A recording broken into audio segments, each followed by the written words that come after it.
If you dig the twisted, admire the outlandish, and are enamored by the unusual, you're in the right place. True crime, the supernatural, the unexplained, now you're speaking our language. If you agree, join us as we dive into the darker side. You know, because it's more fun over here. Welcome to Total Conundrum. Warning, some listeners may find the following content disturbing. Listener discretion is advised. Ha ha ha ha. Hello, Conundrum crew, and welcome back to another exciting episode of Total Conundrum. Today, we are interviewing our special guests, Megan and Issac from Hidden in the Shadows podcast. So let's embark on this thrilling paranormal adventure as we delve into the mysteries of the beyond. Join us as we learn about Megan and Issac's unique abilities to connect to the other side. Brace yourselves, Conundrum crew. This is one episode you won't want to miss. And as always, we value your feedback.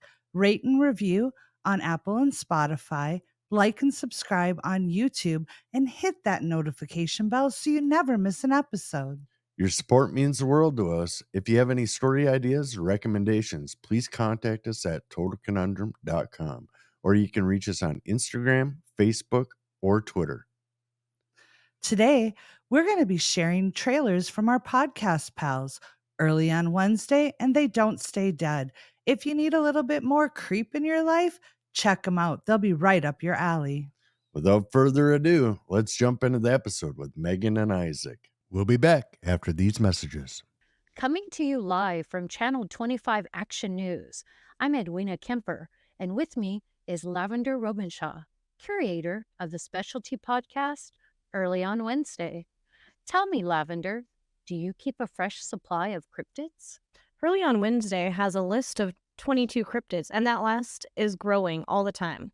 We also like to dabble in demons, ghosts, and anything else that goes bump in the night, or maybe lurking around your house with a creepy smile. Well, how haunted are your paranormal subjects? Sometimes the creepy noises and odd experiences have a perfectly logical explanation, and we gorgeous ghouls love to dive in the psychology behind everything.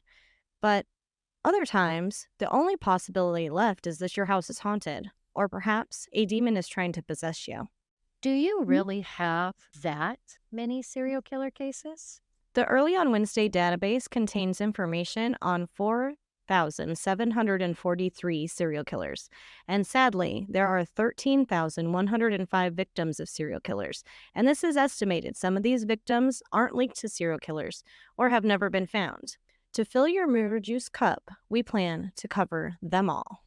Well, you heard it here first. It's Early on Wednesday. Do you know where you're listening? Hey, everybody.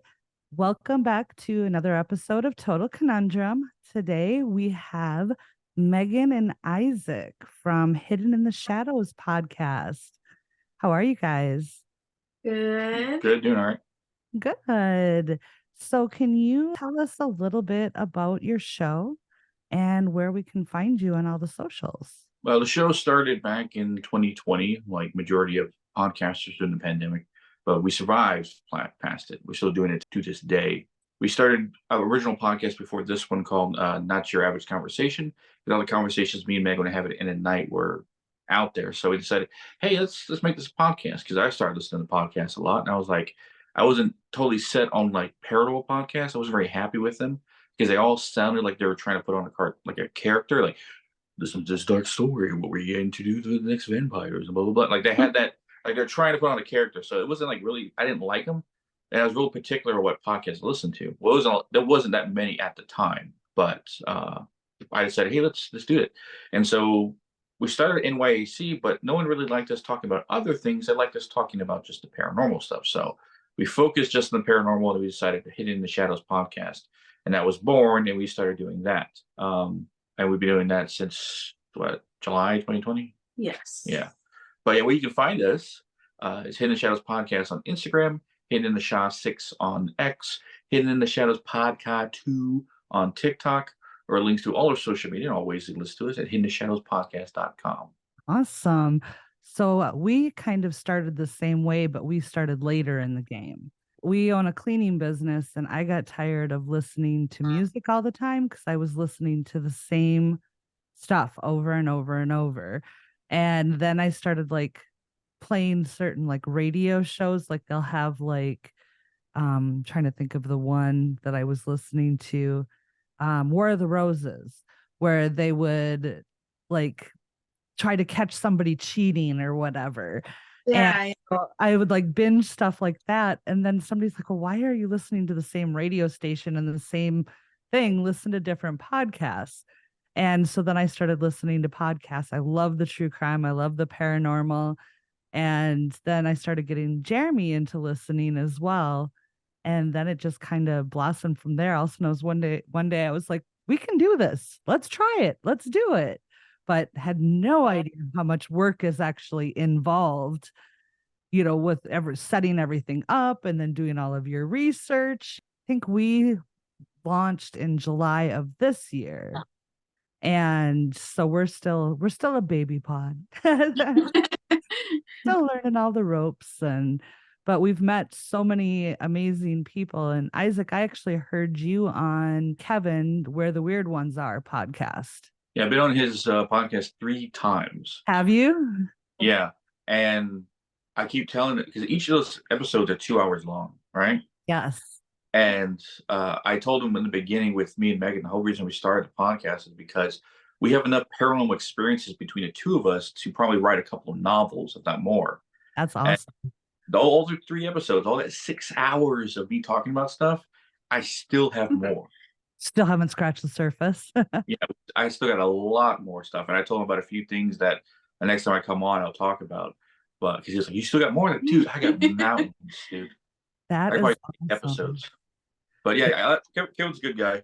Yeah, very good guy. Yeah, I enjoy him a lot. We've had him on our show, and we just recently recorded to be on his show. I don't think, no, it hasn't come out yet. I think it's coming out next month or something because he's so far ahead. And we also have done a collab project with them. I wanted to do like a progressive story with our listeners, and nobody was like kind of grasping onto the concept. And I was talking to another podcaster about it. She's like, why don't you do the progressive story with a bunch of podcasts? So I wrote a beginning of a story, and then we had like 15 different other podcasters, and we're all building. Each person took a turn and wrote the next chapter basically. And we're working on putting that all together right now. So we'll have like I think it's about a 45-minute fictional ghost story written by 15 different podcasters. Oh, that's cool. Yeah, it was so much fun. I could not wait for each person to like turn in their section so I could find out what was going to happen next. And then Kevin ended up ending the story. And nobody in the group knows how the story ends yet. They won't know until they listen to it. Wow, that's really cool. So we're going to try to figure out another fun collab project. Jeremy was trying to think of a way to do like a kind of like a Clue murder mystery with a bunch of different podcasts.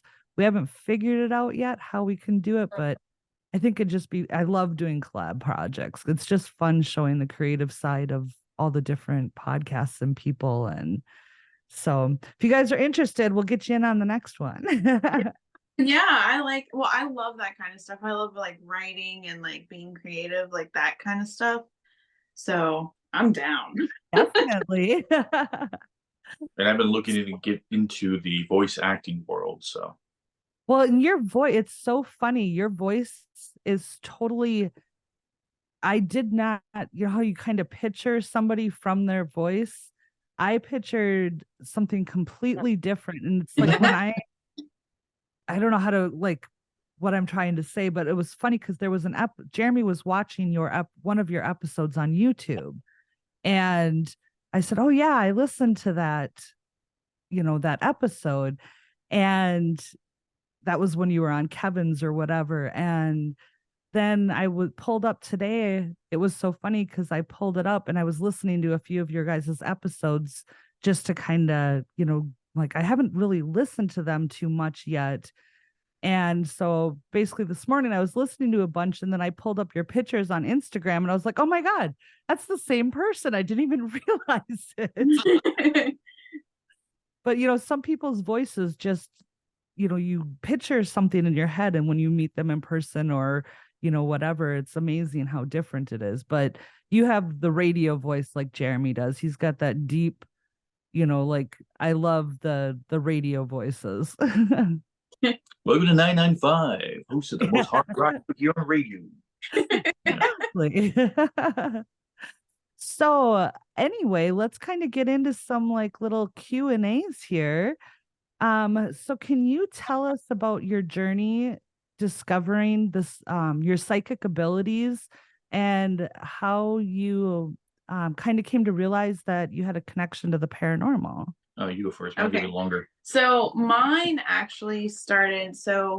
I guess I should say that abilities in my family, like they run generational. My grandmother has abilities, my mom has abilities, and I have abilities. And it seems like every generation it's like stronger and stronger and stronger, and earlier as well. Oh, So my grandmother and my mother, they pretty much didn't want anything to do with it. They were like, we got more stuff to deal with in everyday life. I don't want to deal with ghosts and stuff like that. But with me, like some of my earliest memories is seeing stuff. And my mom had no choice but to kind of deal with it when I was a young kid, because I would go into her room and say, hey, like there's a man in my room. Can you help me? Like things like that. I'm seeing a shadow figure, this and that. Like it was great. No house we lived in was like safe. I always saw stuff. It was a hard time getting me to sleep by myself, that kind of thing.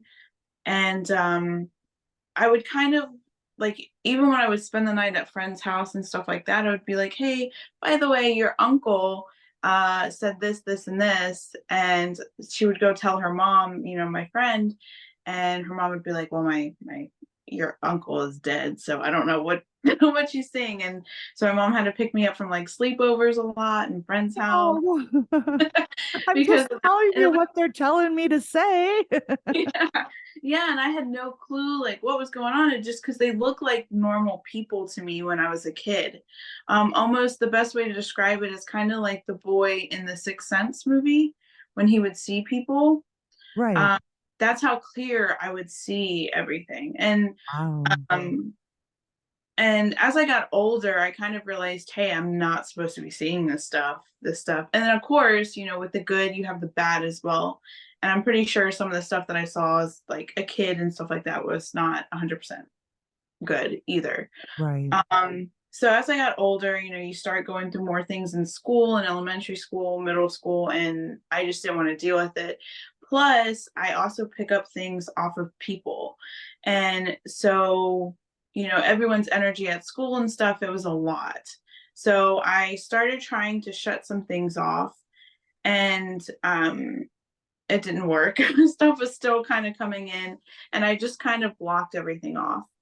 And So then when you say you like picked up more like, was that kind of like an empath, like being empathic? yeah, Okay. yeah, with me with my abilities, it seems like remote viewing and stuff like that is the strongest, and like my intuition towards people. Like I may see somebody, and if their intentions is not good, no matter how much I try to like them, it like I get like a warning sign from them. And that's helped me in, different situations, as a kid and as a teenager. Like I knew who to be friends with, who not to be friends with, who was going to betray me, who wasn't, like that kind of thing. And who was just like didn't have the purest intentions, even though they seemed.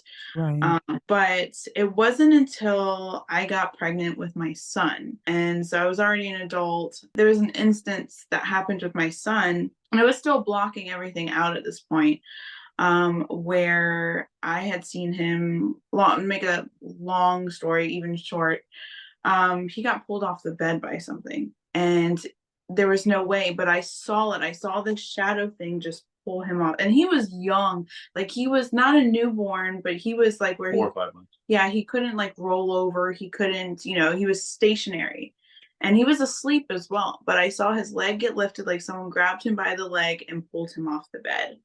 And after that, I was like, okay, I got to start tuning into this stuff. Not to mention when I was pregnant, I don't know if there's like a correlation with like pregnancy of, being like that you're carrying, a new life essentially.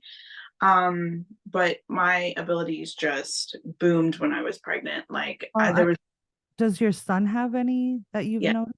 I was yeah, going to say they might have just heightened because his were being created at, while you were yeah, growing yeah, them. yeah. At that moment, I knew I had to do something, but there wasn't a lot of resources at that time.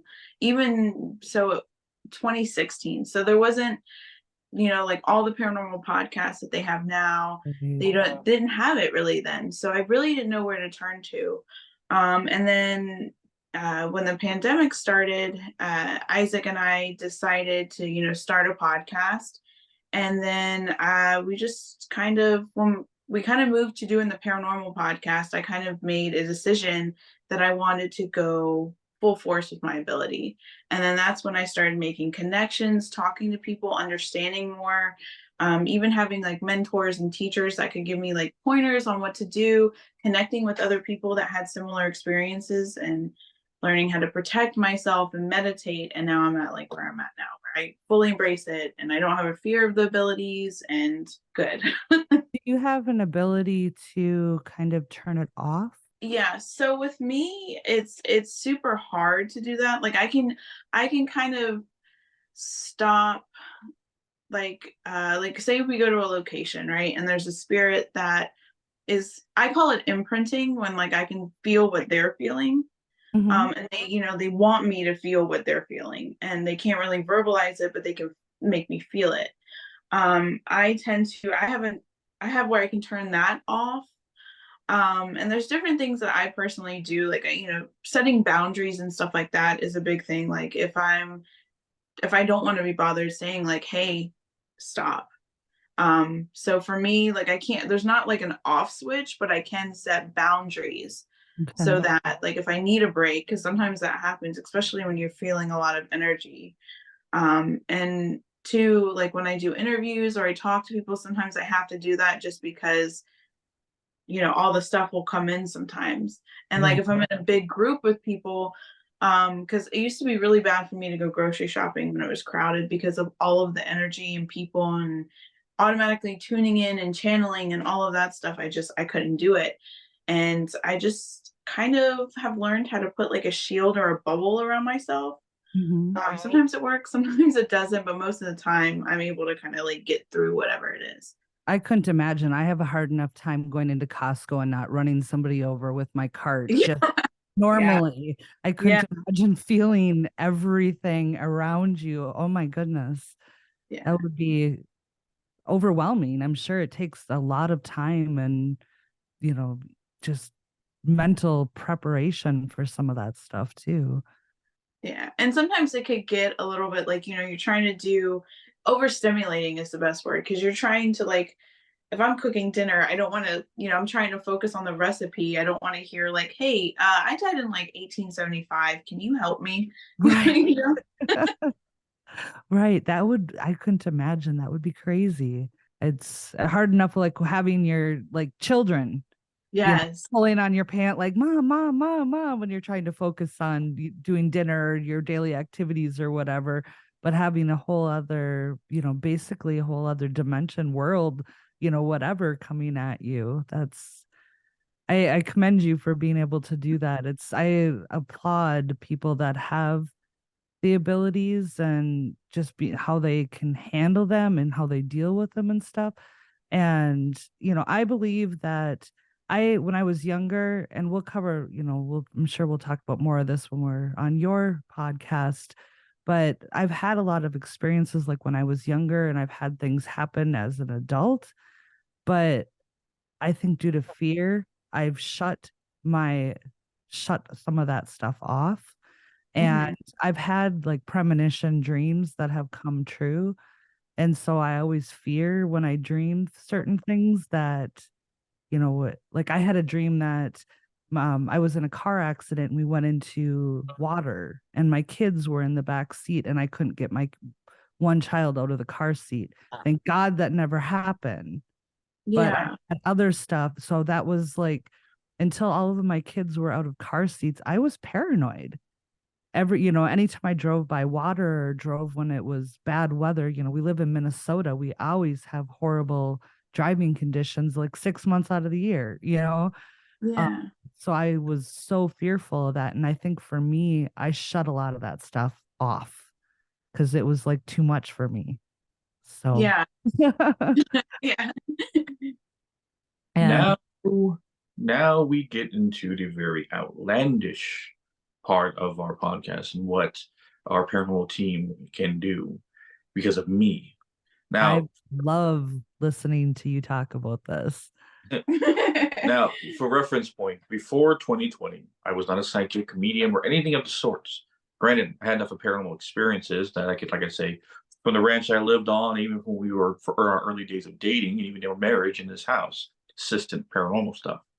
But it was September of 2020 when my ability awoke or came to me, however you want to take it, where I can feel, manipulate, control the energy of the other side, from ghosts, from spirits, demons, to any entities that are essentially fourth dimensional on, right? How we describe like any kind of paranormal area creature whatsoever.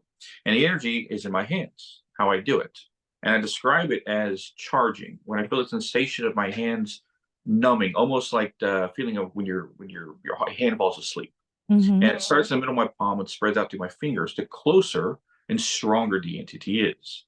So I figured out through practice is that when my left hand charges, it's a person, a human thing, a light spirit, anything on that side, on the positive spectrum of energy.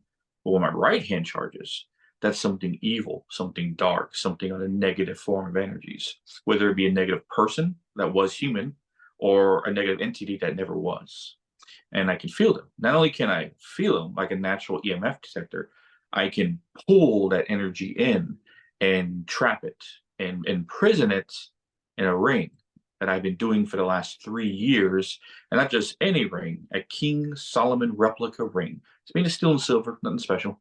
But I got the idea from a member on our team, or the previous team that we were part of. A member of the team had a vision in his dreams, the King Solomon symbol. And he sent a picture of what he saw that he drew to the group chat that the paranormal team were part of. Luckily, at the time, we had a member who was Jewish, and he recognized the symbol automatically. Hey, that's King Solomon's symbol. That's a symbol that was on his ring, his famous tale and story. So I looked up King Solomon, and for those who don't know, King Solomon's story is told in all three Abrahamic faiths. So Christianity, Judaism, and Islam, they all talk about King Solomon, but from three different perspectives. So Christianity and Judaism say he imprisoned 70 demons, but Islam says he imprisoned 70 jinns, right? So Okay. jinn is used in Islam versus the other Christian and Judaism. So that gave me the idea. If a wise king using somatic magic was able to imprison 70 demons in his ring, and I'm pulling energy in, can I send that energy into the ring? And the symbol that's embedded on the ring can imprison them. So I tried it. And it was only like maybe a month after I was doing it that Megan heard screaming coming from this ring, yelling, swearing. Oh, Yeah. And because her ability allows her to channel and tune into different things, but she can hear right. what the hell is in that ring? And I said, oh, you can hear it. Yeah, I can hear it. But when you were viewed into the ring, she said it looked like a giant snow globe with all these dementor looking kind of entities floating around, hitting this glass, unable to leave. I've had other psychics and mediums tell me it sounds like a prison. All these inmates yelling and screaming at the same time. I'm going to kill you. The worst things you can think of, right? Right. It reminds me of what is the Superman? Oh yeah, Phantom Zone. Yeah. he sends people to Phantom Zone. Yeah. Which, and when I was doing this for a while, someone ever asked me, it was like, "Do you have a name for the ring?" I'm like, "No, I just call it the ring." But then that gave me idea to call it Cien de Fuego, which is Ooh, Latin for no escape. I love that. Yeah, because nothing ever escapes from there ever. But evolving my ability and learning that or practice meditation, speaking to my spirit guides, getting closer to that whole side of the spiritual, my journey, I was able to look through my third eye and see exactly what's happening with my hand. And it's not essentially a vacuum, like sucking up everything in one section. They're actually strings of energy that leave each of my fingertips in the center of my palm. And those strings fire out and wrap around the entity like a boa constrictor, tightening and squeezing and pulling it to me at the same time. So I have to reiterate this. I'm trying to say this as I'm not cocky or egotistical in any way when I say this. Nothing has been able to stop me. Nothing. That's amazing. I have taken, at last report, I think I'm up to 83 confirmed demons or in Wow. the ring, right? So I beat Solomon's record by 13 so far. But yeah, 83 confirmed demons. Now there might be more, but at the time I started counting after 25, and only the big names, the tough ones, the high rankers, the ones that would be considered princes of hell or generals, those were the toughest. Those are the ones that put up a fight, and those are the ones that had caused me for my ability to evolve. Because every time I met with a challenge, it evolves to the next place. So the first high ranker I ever took down, he was able to pull on the strings, like able to pull them off him. I was like, oh crap, oh crap. And all of a sudden I felt electricity run through my hand and it tased him. But it looked like it tased him with like enough voltage to light up a city. Holy cow. It weakened him enough for me to start pulling him in, and then I got him in the ring. So my ability evolves to match something so it doesn't get taken the next time. And I'm always learning how to apply my ability to certain ways so I don't fail. But in addition to my ability is that I learned that if I took your right hand and held it, I could see into your mind forest, or I call it mind forest. It's essentially the subconscious part of your mind that where all your darkness dwells, your trauma, your negative emotions, things that you subconsciously or consciously suppressed in one location.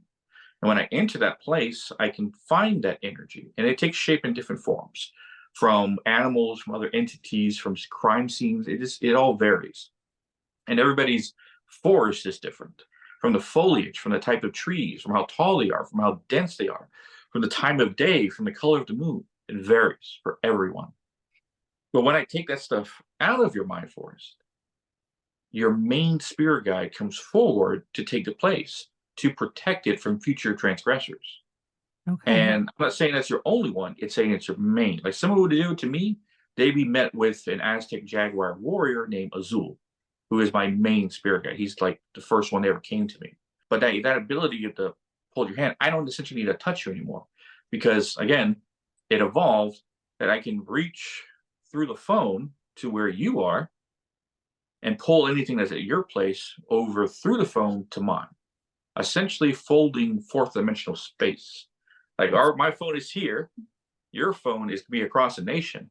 But when I Right. pull, they're like back to back, and then I reach through, grab, and pull to my side. Well, And hopefully that's I don't see or feel anything here because I've never have.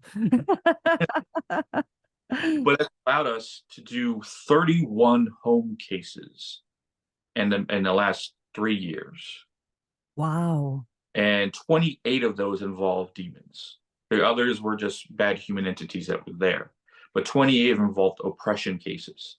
So about 28 full oppression cases, 31 in top total home cases of people dealing stuff with at their home that they couldn't take care of or didn't want there. And actually, I've almost cleared as much minds as much cases we've done. So I've done a lot of mind force clearings as well. I did 4 in a row in one sitting. Just looking, hey, do me next, like it's a party trick or something.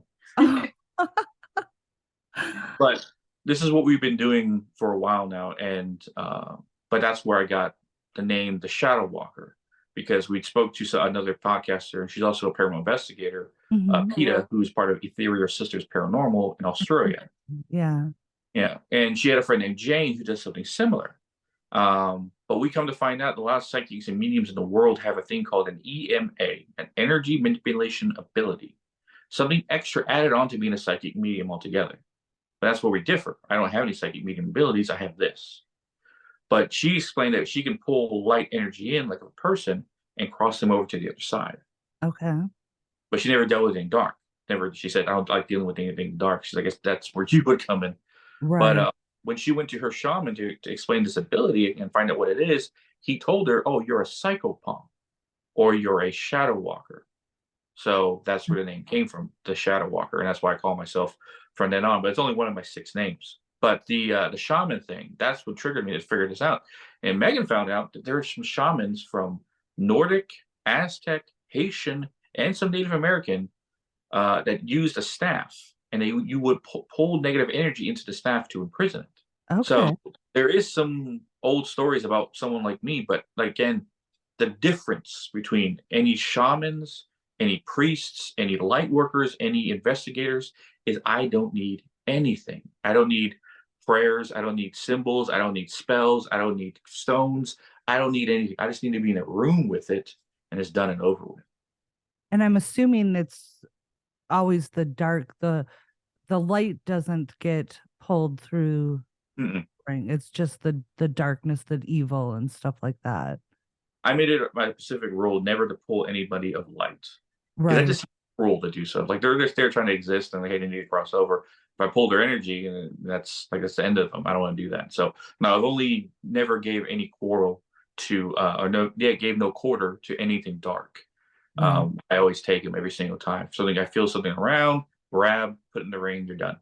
And everything that I put in there is able to leave. It's amazing to be able to, for somebody who's dealing with some evil and demonic stuff in their house, like to have that ability to clear that for them. I can't imagine how grateful they are. Our most profound case is a woman named Dal, and she's from Canada. Her son was being oppressed by a spirit of a witch, and 3 demons that were in her stead. And it got so bad for him, and he was like 12 or 13. He couldn't walk. He literally was dragging himself on the floor. Oh. And she called in a shaman. It went away for a little bit, but it came back.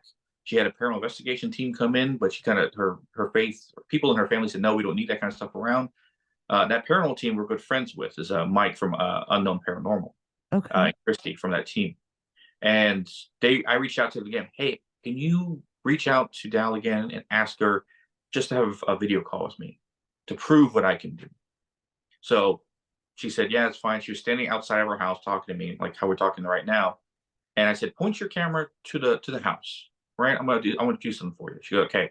I reach in around the house. I pull something and I put it in the ring and I tell her what it looks like.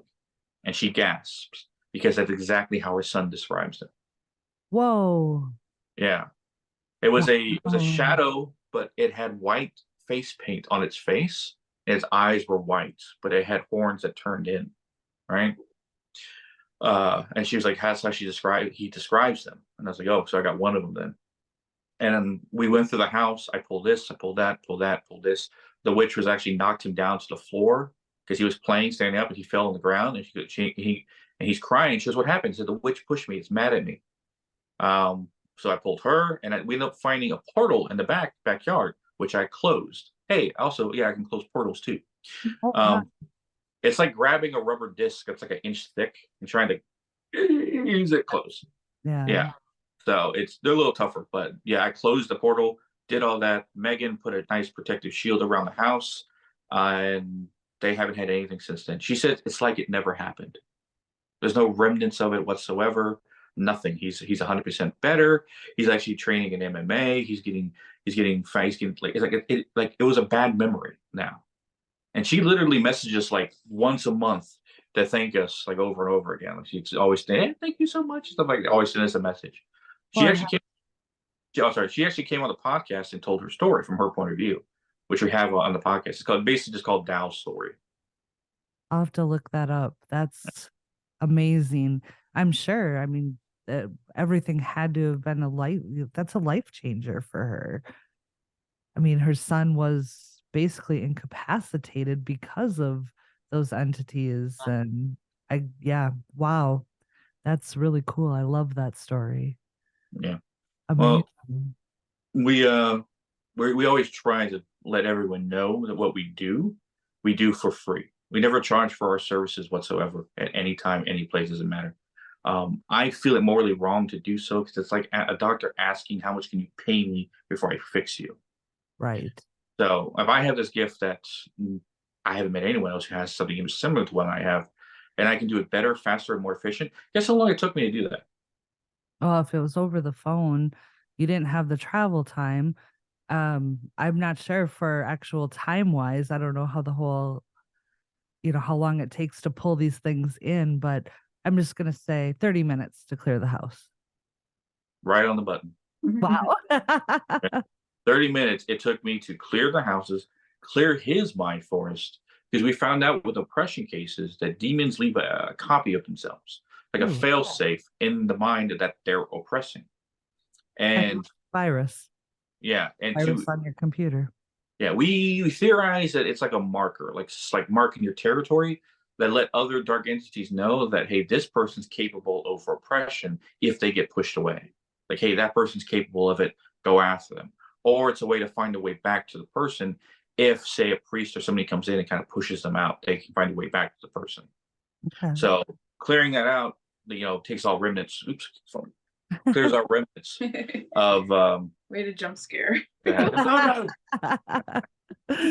yeah, there's our remnants of that stuff ever coming back. But one other thing Megan failed to tell you was when she remote views into any location, if I can't grab something because the phone dies or the signal's bad, she can body bag them. Explain.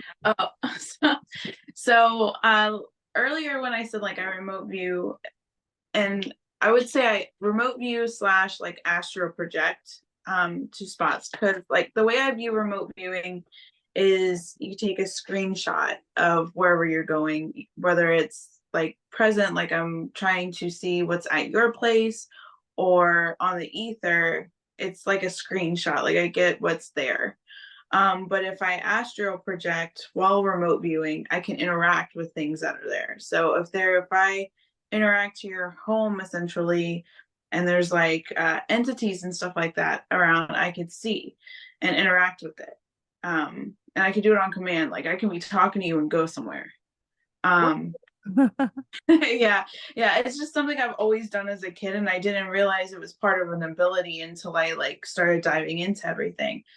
But another thing that I'm able to do is like shield. So I was like, well, what if I did both? And I can like almost open a portal back to here while I'm astral projecting.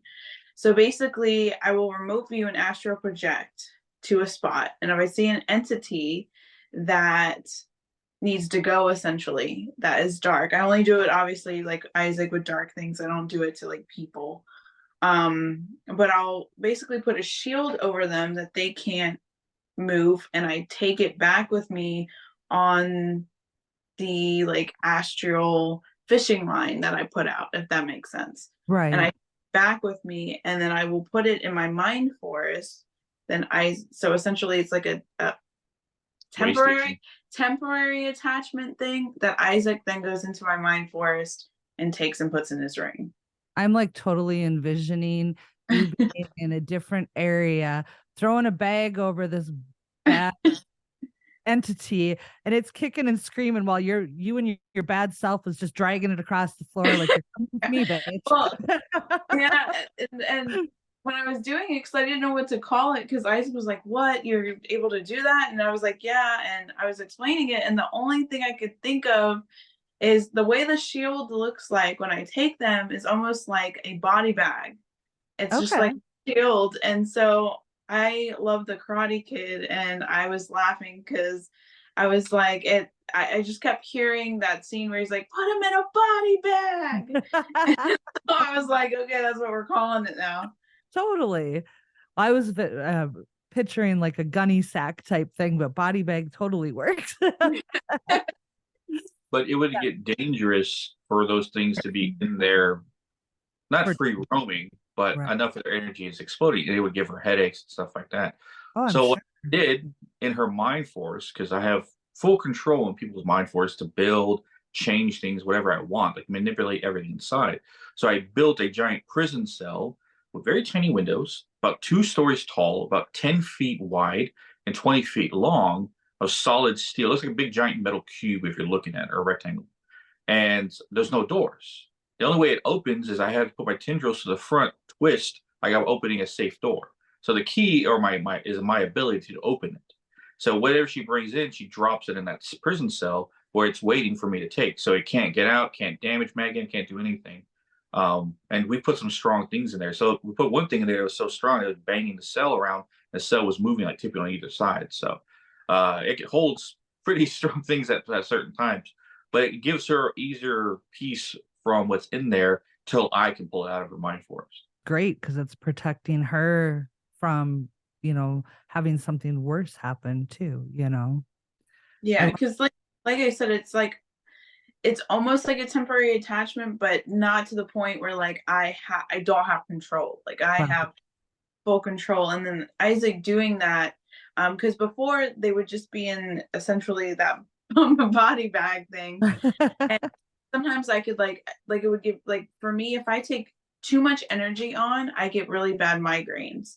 I'm And sure. so I would get like the headaches, and I would complain about it to Isaac. And, like, what if I take something while he's at work or something like that? It's got to sit there. And then that's when he kind of did that thing in my mind for us, and it helps. That's awesome. You guys were just totally meant to be. You Yeah. just protect each other so much in everything that you do. It's amazing. I love it. The two of us combined make the most dangerous duo for dark entities in the world. Yeah, definitely. And we needed a great, powerful duo, because there is too much evil. It's lurking around every corner. Well, like for instance, so I told you, like I said, we own a cleaning company and we do residential and commercial. And I've been in houses that things are just not okay. You can kind of feel. I usually get rid of those houses because I'm not going to be in there by myself once a week or once every other week, not putting that on me. But we do have a daycare that we clean, and there has to be multiple different spirits there, and some are like more playful and some are not, where it's like Jeremy, he one night when he was mopping, he felt like somebody was charging across the room at him, so much so that he like grabbed the mop and turned in defense and had the mop handle up. And he just then, but there was nothing there. And my youngest daughter definitely has some kind of sensitivity. She was able to figure out how many spirits that she believes that are there. And she actually was communicating with one. It was an 18-year-old boy that had died I think it was in the 30s of cancer. And she figured out names, she figured out where he was buried, and they went and put flowers on his grave. And how she figured all this out, I'm not sure. And he's more of a playful ghost, or not ghost, entity or whatever, spirit. But there's like, she says that there's a dark man that like stands taller than the doorways. He like almost like she would describes him as like bending over and looking into like the doorways where she was and stuff. And how she sees this or feels this or whatever, I have no idea. But I got to the point with, we've been cleaning this place for probably 5 or 6 years. I don't like going there by myself. If Jeremy's with, I'm usually all right. I mean, there's times that I have to go there by myself. We've lost a lot of employees because people get scared there. My son used to he's got a service dog, a German Shepherd. He would get the blunt of it. Whatever was there does not like when the dog was there. And he would literally have stuff like thrown at him and would have, just weird things happen. But for the most part, for me, it's like I'd have lights flicker, lights turn on and off. I'd seeing somebody like walk by. There's like windows to the hallway. I'd see things walk by. One night I was vacuuming and I swear I thought Jeremy walked up behind me in the hallway, and I stopped and turned around and he wasn't there. And I was like, well, that's weird. So I turned around to start vacuuming again. And then all of a sudden I got a right on the back of my neck, like this big burst of air. And I was like, bent down, turned the vacuum off, calmly walked upstairs. And I looked at Jeremy. I'm like, we need a break. He's like, what's wrong? I'm like, we need a break. And he's like, okay. And he goes, what happened? I'm like, I'll tell you outside. I would never talk about it inside because I didn't want to like acknowledge it. And then finally one day I just got mad because I felt so uneasy all the time. I'm like, that's enough. Just leave me alone while I'm here. I'm not hurting you. And for the most part, things, I'll still like feel things here and there, but not like experience. So I don't think there's any other than what my daughter said. The one thing that sometimes you just feel like you're like at the end of the night, I'll like wrap up a vacuum cord or something, but it's like all of a sudden I feel like I've got to go really fast and I want to get down this hallway, or if I lock the door to the building, I won't look back into the building, locking the door, because I'm always afraid like something's going to be like whoop, right in the doorway, But so, I mean, there's certain things that you can feel, but I don't know. I mean, it's a daycare, so I would hope that there's nothing evil there. But it's just that I have never wanted to be like get into like ghost hunting and stuff like that until Jeremy's been like kind of helping me ease into like gotten some equipment and stuff. We've gone to a few different places, and I'm starting to get more ease. I'm learning that I'm more afraid of like, I don't like the jump scare stuff, but the ghost stuff is starting to not freak me out as much. Where I wouldn't even, there was at one point a year ago, I would not even go into a graveyard at night. Jeremy's like, just let's go to the graveyard and just, turn on a spirit box or whatever, see if there's anybody that wants to talk. And I'm like, oh, hell no. Hell no. And then like we went with a couple of people at one time and I wouldn't even get out of the truck. And then it got to the point where I would get out of the truck, but I'd stand next to the truck because the truck was like my safety. Yeah. And I think that's one thing too with abilities that I could say, because I was, very fearful in my like adult years and teenage years and stuff like that. Is you kind of go over this like when you're first diving into abilities and stuff, it gets like kind of creepy and kind of like, ooh. Oh, yeah. But then once it's almost like you go over a plateau, and then once you go over it, you're good. Like the fear goes away. Like I've had things like demonic things in my face, yelling, telling me things like just like really, really bad things, like they're gonna hurt my family and stuff like that. And before I think back and I'm like, oh my gosh, I would have cowered at that at the very beginning. But now I'm like, okay, and I don't believe you. You're just saying that to intimidate me. Like that's body bag, Right. So it's definitely one of Bag in those. your ass. So that's just kind of like the thing I know with me with abilities is like it always starts out kind of like scary and fearful, but it goes away. I love the fact that you guys, like I said, you're this like dynamic duo. It's pretty cool. Let's see. I think we've gotten to one question so far.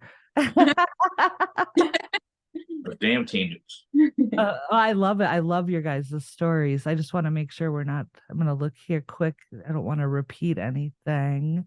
Is there any other like profound or really memorable experiences that you've had? With my ability, I've gotten so used to feeling immense dark energy with my right hand. And nothing's ever charged my hands up to my elbow to my entire arm since the first time I ever pulled. But the most profound thing I ever felt was the left hand, right? This is positive energy.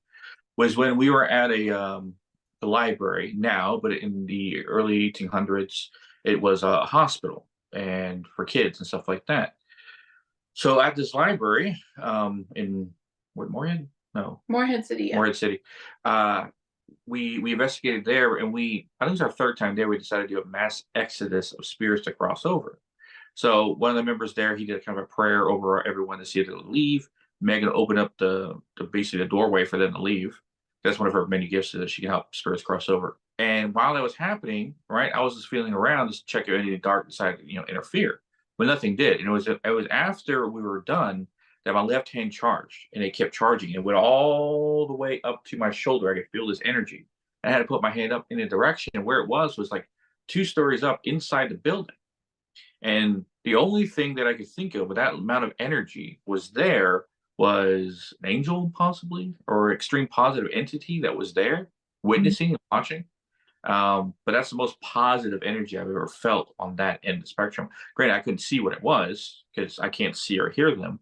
But my tendrils allow me, when I wrap something up, to see what I pulled and grabbed. And when I go into the ring, I can see what I grabbed and talk to it, and basically interrogate it to get information out of it.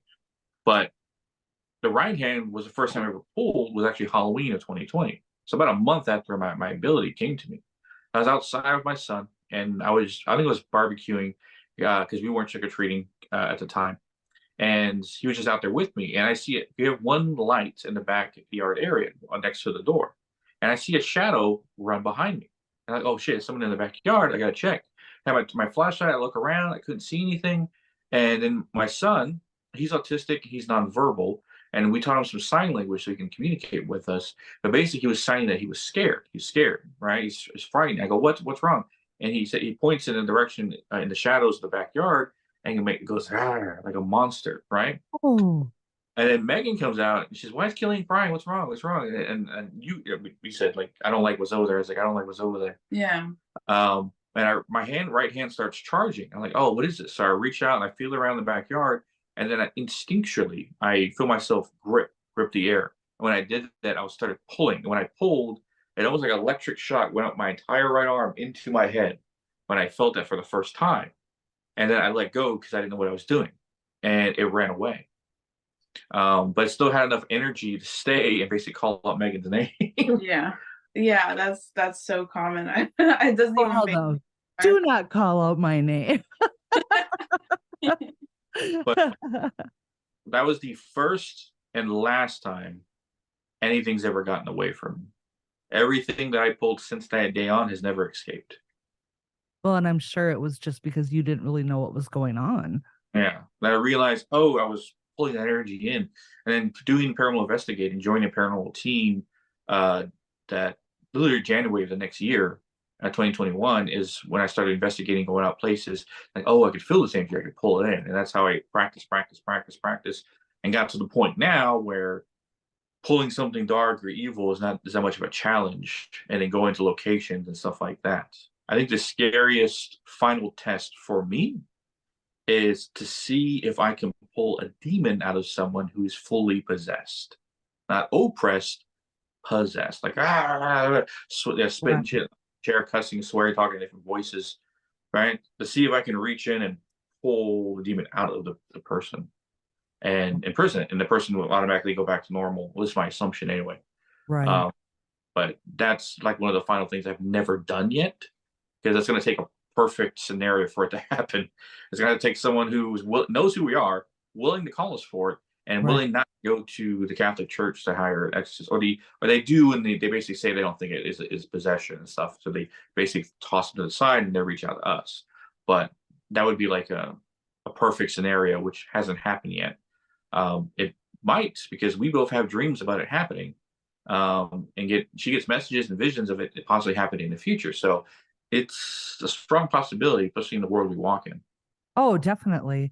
And the way that social media and everything, and how we all come together and meet each other, and and all of these different things, the bigger that your circle gets in the podcasting world, the more that you're going to be aware of. Because I think didn't Kevin ask you guys to help another another paranormal investigator with something in their house, or a person or something? I can't remember. She considered herself a white witch, but she's had stuff following around for a while, and had me walk around the house and pull things. And she was the first person to ever see the entity sitting on the couch, a shadow, then looked like it was getting sucked into her phone. She Oh my saw God. that happen. And she went, "Oh my God." I go, what happened? What happened? I thought maybe it scratched her on my way in or something happened. She goes, "No." I said, "I saw it. I saw you what you did." It was like, "Oh, well, congratulations. There's 3 people who've ever seen my ability." Most people just feel it change. They don't see anything happen. It They feel happened. you move away, but seeing stuff, no. Killian, when he was our son, when he was about 3 or 4 years old, we found out that he has abilities. And it's a combination of me and her because she projects like energy out for like a shield, pushing stuff back, and my hands allow me to pull things in. And we noticed one night in the den, he was walking towards something, and he was like, "No, no, no, no," and he put his hands up, right? And he was just had his hands up like he was like kind of tell someone to stop, but really he was holding the entity where it was. Because I felt around, I felt where it was, and it wasn't moving. It wasn't trying to run away or move right or move left, and he was like holding it there. When I Wow. grabbed it and pulled it, and I put it in the ring, he turned around to see where it went because he could see it, and he didn't know I was there until after he turned around. When I pulled the entity, he wanted to see where the energy went. Wow. Yeah. Well, he's going to be an incredible superhero too, just like his dad. That's very cool. And the reason he probably does have the autism is because his purpose is bigger in this world. I have a nephew that is autistic as well. And I look at him and I'm like, you are going to do amazing things. I mean, the intelligence that boy has in certain things blows me out of the water. And Yeah. I don't even know if autism is the right being on the spectrum or whatever. I just think some of those kids are going to be our future. They are just the most incredible. And whether your son is going to be the next superhero in ghost hunting or whatever, solving all the world's problems, he's going to be amazing. Well, I remember we talked about an episode one time. We theorized that there is a strong correlation between psychic mediums and some form of autistic on the spectrum. Because me and Megan both have high functioning ADHD. Mhm. Me more so than her, but we both have our variations of what we hyper focus on. Our son, he's problem solver. He understands. He memorizes things. He has very like engineer style mind. He always wants to know how things are built. He fixes them. He continually builds and works on things. He understands. The only thing that kind of holds him back is his speech. His speech level is not on par with his age. He's like maybe 4 years behind of how he should be talking. We'll be back after these messages. Hey, Paranormies, I'm Brittany. And I'm Alexa. And we're the hosts of They Don't Stay Dead. We're a paranormal podcast from Australia, and we've made it our mission to share with you all the real-life ghost stories and haunted locations from our home, as well as encounters with supernatural beings and reports of unknown mysteries. From haunted asylums and ghost ships to big cat cryptids and alien encounters, there's something for everyone. We release new episodes every Thursday, and you can find us on Spotify, Apple Podcasts, or wherever you get your podcasts. Be sure to check out our Instagram at They Don't Stay Dead for weekly updates. We get a little bit spooky and a lot silly. So join us for some laughs and a tale of the unknown. Stay spooky, Paranormies. But other than that, you would never know he's any other kind of kid. But we've talked to other psychic mediums in the world, and coming to find out that a lot of them are on the spectrum. And we theorize that you have to kind of actually have a high functioning mind in order to have a psychic ability that's very proficient. Like me, high functioning ADHD, I got diagnosed with like 3 years ago. And because I did a test for it, and I was like, everyone talking about, oh, if you do this on TikTok. I was like, if you do this, you might have ADHD. And I was like, I do all those things. Oh no. So I went to the doc, and she did a simple test. She goes, "Yeah, you have a high functioning ADHD." Said, "I can give you medication for it, but you seem to be you worked through it the entire life with no problem, so I don't think you do." She's like, "Yeah, that's fine. I guess now I know why I overanalyze and it is extremely observant of everyone and everything I meet." Mm-hmm. Could have been a good detective, but I never got into that kind of line of work. But Yeah, I know. I definitely have the ADHD, the OCD, where being a cleaner. That's probably I was in the computer field for a long time. I was a computer tech, networking, stuff like that. And, you have to have that, obsessive, I'm going to solve the problem type, so it was like perfect for me. And then going and opening our own cleaning business, it's like I'm like over the top on everything that we do. But I always laugh. I'm like, I can go in and clean a 6,000 square foot house in 4 to 5 hours from top to bottom, no problem. But I can't get through my 2,000 square foot house in an entire weekend because I go into one room and I got to go do this. Oh, this needs to be done. And I need to go in the next room. And oh, shoot, this needs to get put away in this room. And then I'm in that room. And by the end of the weekend, not a damn thing's done. So I have major ADHD when it comes to, or ADD, whatever, when it comes to doing things like on my own, like even sitting down, like with the podcasting stuff, it's like, oh, I have to return messages. I got to check emails. I got to get a story done. There's editing that needs to be done. And it's like, I literally have to create myself lists. And my kids are always like, you need to get tested. I'm like, I don't need to get tested. If I have a list, I can go through my list and it keeps me on pretty much on par. Granted, there's squirrels that jump out here and there that, Yeah, that's me. I have so many notebooks where I make lists. He always laughs at me because you never do them. You just write them and just leave them. Yeah. Them. Like when I do them, or like with me, one of the biggest things is, it's so crazy, but apparently it's an actual thing. I have to wear shoes to be able to, in the house, to be able to do things like on a structured thing. If I'm in like comfortable clothes or like no shoes on, I tend to not do things. And it's a weird thing. And I guess it's because, like you put your shoes on, you're getting up, you're getting ready to go. And it kind of puts you in that mindset. Even as a kid, you're trained like, put your shoes on, it's time to go. Like, let's go. So for me, I have to literally put my shoes on to literally make sure everything that I need to get done is done. Or else I just tend to relax and chill out instead of like pedal to the metal. Forward. Yeah. It's hard. It is so hard. And the difference, like how I can go into somebody else's houses, they have their house, they pre-clean for me, where I need somebody to come in and pre-clean my house, like, put away the things that are out of place so I can just get in there and clean, or hire somebody else to do it. Cause Jeremy and I are empty nesters now, and the house never really gets like messy. It's just things are out of place here and there. The island is always a gathering place for everything. So it's like then you're going to move these things to the places they belong. And I'm like, oh my God, this is just an endless circle. Yeah. But Never answered her. Well, I answered my part, and we went off another tangent again because we do that. We did. But what was the question you originally asked me? Something about profound. Oh, your most memorable experiences. So for me, actually both of these experiences happened at that same library. The first, so I never knew, going into abilities until I actually started working with other teams and stuff like that you could cross spirits over. I never knew how. I mean, I probably did it like subconsciously before, but I never knew how until another psychic explained to me, like, sometimes it's just hearing their story or validating that they're there, or telling them, that there's a better place on the other side. You're not going to get judged like you think you are, like that kind of thing. And there was a time, it was the first investigation.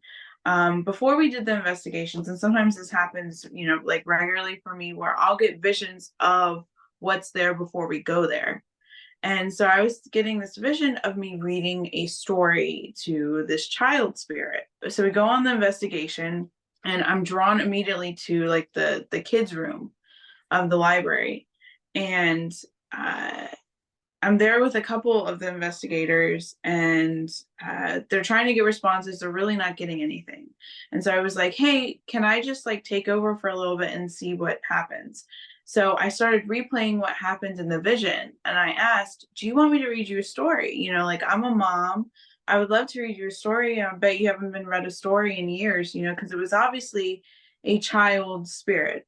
And so we got answers like, yes. And I said, well, I don't know what book you want. You got to show me what book, you know? So I said, knock where you want me, what you want me to read.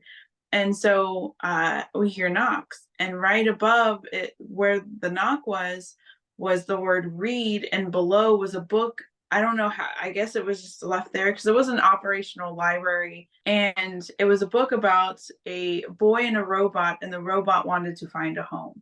And so I said, okay, you know what? Let me read that one. You chose that one. How cute. Let me read. And it was crazy because the boy in the story looked a lot like how I was seeing him. And so I was like, okay, I'll read it. So I sat down and I read it exactly like, you know, I would to my son, you know, with expressions and stuff. And in the story, it was talking about like this robot was seeing people because it was in a toy store, and it wanted to be, you know, taken home to some place, but because it was like older, it couldn't find a home, like whatever. And then this one boy found the robot, and before I got to the end of the story, the spirit box started going off and said thank you, and I started getting like this really just like light, like glowy, like hug feeling. And then as soon as I turned the page and it said the robot finally found its home, it said, I'm leaving, thank you. You're And gonna make me cry. and so he crossed over, and the feeling, like it was the first time I had done that, but the feeling was just like so much joy and so much light.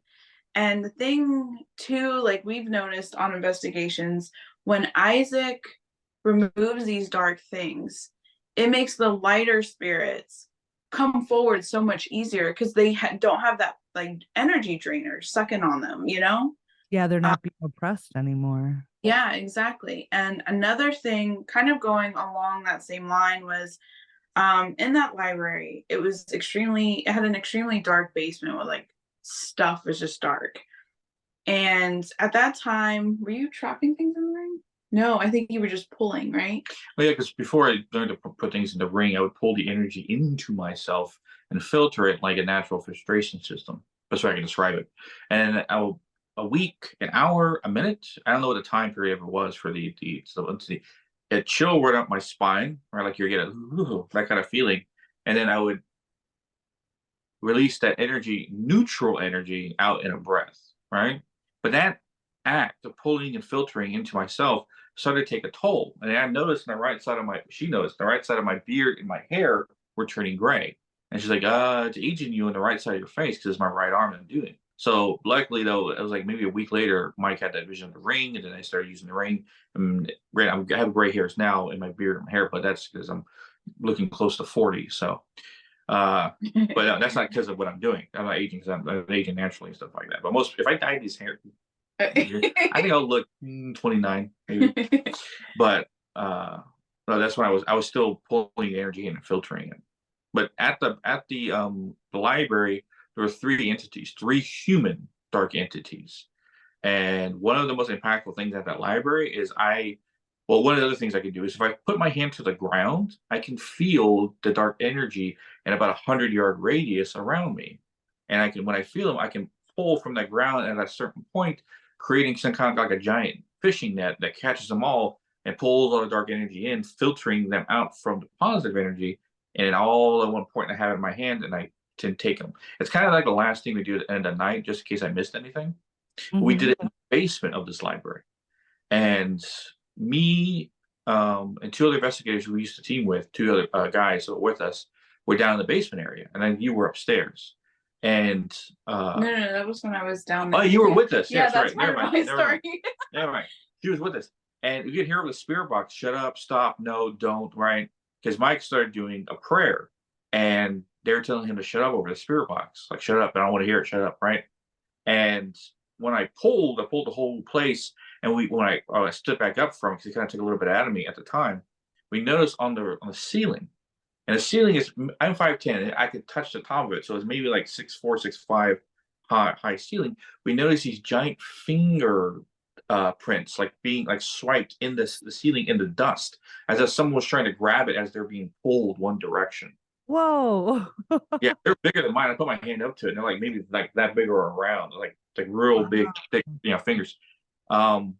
But after I did that, you Yeah, so he went down there and I could feel, I mean, I was still very new to like feeling the energies and really like immersing myself, doing all of like the different things that I had done with that I do now with my ability. It was like the very start of it. And he pulled, and I was able to basically feel the space of what the like light spirits that were stuck there were feeling. And so I could feel how I started like freaking out because I could feel like everybody, even the entities and the spirit, like getting like anxiety about what was happening, right? Like the darker stuff was like, no, no, no, no, we're not going, we're not going. But then I could feel the lighter spirits like, yeah, please let them go, let them go, you know? Right. And, Let me so a little bit. yeah. So that was a lot of emotion. And I was like, you need to pull, you need to pull. Come on, come on, come on, come on. And so he pulled. And I remember after he pulled, I started crying because I could feel the relief from the other spirits. But the crazy thing with that is that I wasn't crying how I cry. It was like I was imitating other people. And so I pretty much freaked out the other investigators because I'm pretty calm. Like I don't really, I'm pretty a bubbly person, so like I don't normally show that much emotion, but like I was like screaming, crying, like I was so like when you're just so joyous, Right. like you're crying, like oh my god. So that was probably the most profound thing that I've ever experienced. I have a little bit more control, like feeling that now, so I don't just like start crying, but but yeah, that was probably the most intense thing because I was just, and two, like just experiencing that exchanging of all of that energy was just like, because I'm feeling some of them cross as well. So just the yeah, it was just a lot of energy, but that was probably the most profound. That would be crazy. But it's so cool to be able to basically do that last little lasso effect. Just make sure there's nothing hiding that you didn't see, or, I don't know if they can like, hide on, I just envision it as kind of, it's in a different plane, but is there a plane within the plane that they can kind of, go in and out of? So it's like not always there. I don't know. I don't know how to describe it, what I kind of envision when I, think of like the other side of the veil or whatever. But I guess it's, like some people will say that it's almost like what would you call it? Like a monotone. I kind of envision it as being like a monotone world type thing. Mhm. But Yeah. we call it the ether. the ether, okay. Between our dimensional space and their dimensional space, when they have access to a world that we can't see, we call that area space the ether. People call it the further or the other side or beyond the veil or whatever. But essentially, it's the dimension between dimensions, and that's how they're able to interact with us. From our experience, and that's what we've learned, or our best guess and theorize, is that is an ether, a space between the fourth dimensional space that we theorize is where all spirits lie. Um, and then between that space is where they're able to interact with us. And if they cross that line into ours, that's where you see shadow figures or like shadows or entities or anything like that, creatures, however you want to see when they're actually here. And then they can jump back and disappear and stuff like that. And see too, I like just through meditation and downloads and stuff like that I've gotten about information and visions and stuff like that is portal. 9 times out of 10, if you have a lot of paranormal activity, there's normally a portal because it serves as like a doorway that they can go in and out. And the way I see it is like we have our plane, right? Like the 3D world, what we're in. And then when we die, we're going up to like heaven, or not essential, I guess down, because I believe that there's like higher and lower dimensions that almost mirror each other. And when you open the door, like depending on your vibration, when you die, if you're fearful, you might get stuck here. I feel like the people that are stuck are in the like lower dimension. It's not necessarily mean it's bad. It just so happened, and you're trying to get further up, basically. And essentially, when you are helping those people, you're basically opening a doorway for them to go up. So that's why, like, sometimes at locations, I will intentionally open a doorway so it's easier for them to cross over. That's so cool. Just the thought process of it is so cool.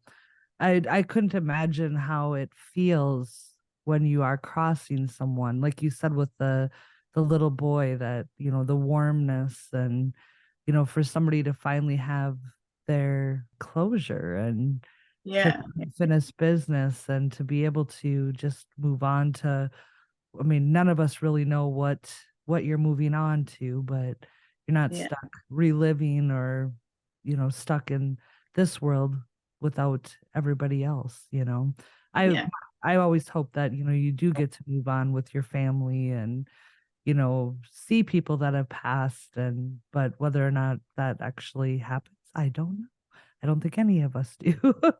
But that's so, I love it. I love everything that you guys, and like I said, you guys complement each other so well on everything that you do. It's, you go in and lasso the property, and then you feel the relief that from them being like so suppressed from the other ghost or the evil entities or whatever is in there. And that's just so amazing. I love it.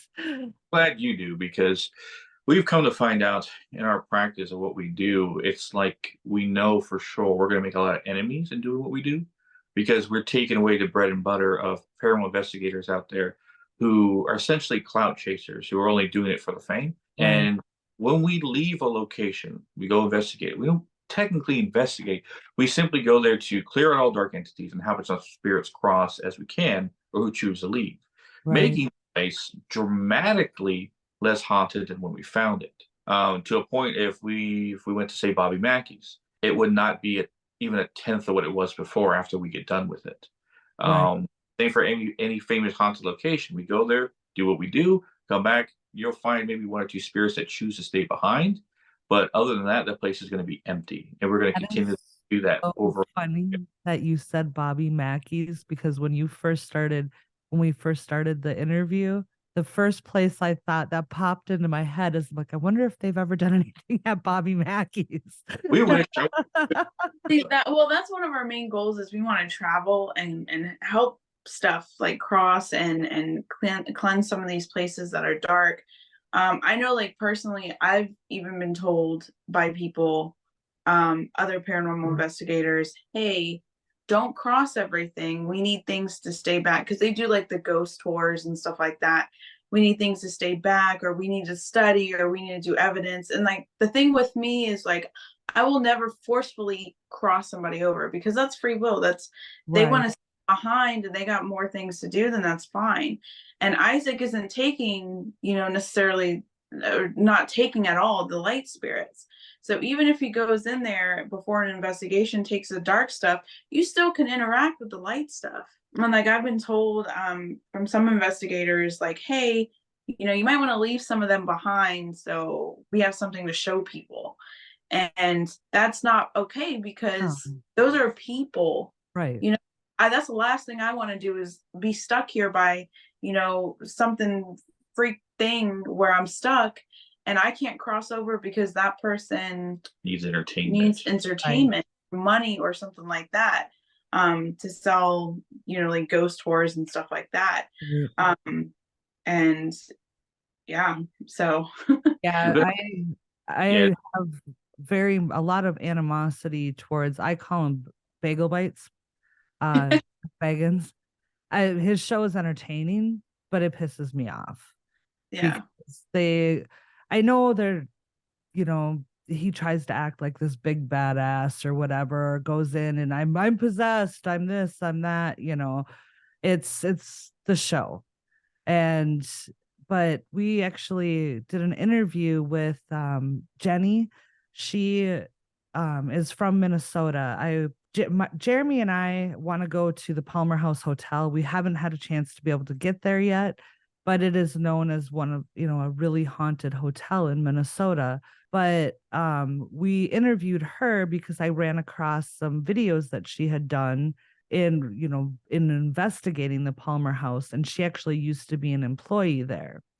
And so I emailed Minnesota Paranormal Society, and they got me in touch with her, and she actually is on the Minnesota Taps team. So she works with, I didn't realize that there's a Taps team in every state. And so they go in, they don't charge people. They do, whatever. But the Palmer House, she like has this link to. It's like she will feel from across the state when the energy gets turned. And they'll be like, okay, we need to get back to the Palmer House. And so she worked there for many years, has investigated, like feels like she knows all of the spirits there personally. And so the owner of the hotel does not allow Ouija boards or anything to be brought in. If she finds out somebody brings a Ouija board, literally she will throw them out, the people and the board. So anyway, she said that she would go there with us sometime and do an investigation. And she was telling me this story.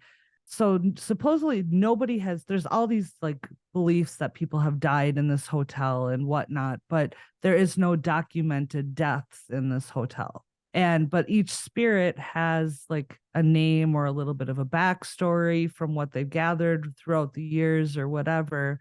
And the story she told us, there's this female spirit that kind of stays in this one room. They don't just stick to the rooms, they move around and whatnot. But anyway, so this room has been turned into where it has like a hot tub, it's a jacuzzi suite room. And she said that they had this like Cuban investigator, short, stocky guy, had a few extra pounds, whatever. And she said that the one night that they were there on an investigation, they all wrapped up, and she felt like the spirit that was normally in this one room moved into her room.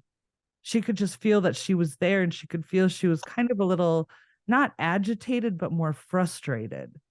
And so she was talking about it the next day over breakfast with the team, and the guy that was in the jacuzzi suite room, which was her room, so what time was that at? And she goes, oh, I think it was about, such and such time in the morning. He goes, that's when I got in the jacuzzi. And she started laughing. She's like, well, she didn't want to put up with your naked butt in the jacuzzi, so she came over and visited me. I just thought it was funny, but like they said, everything there, they try to keep the energy clean. They try to keep it, they'll go and they like make the energy positive again, because the ghosts will or the spirits get to a point where they get antagonized so much because it is known as a haunted location. Yeah.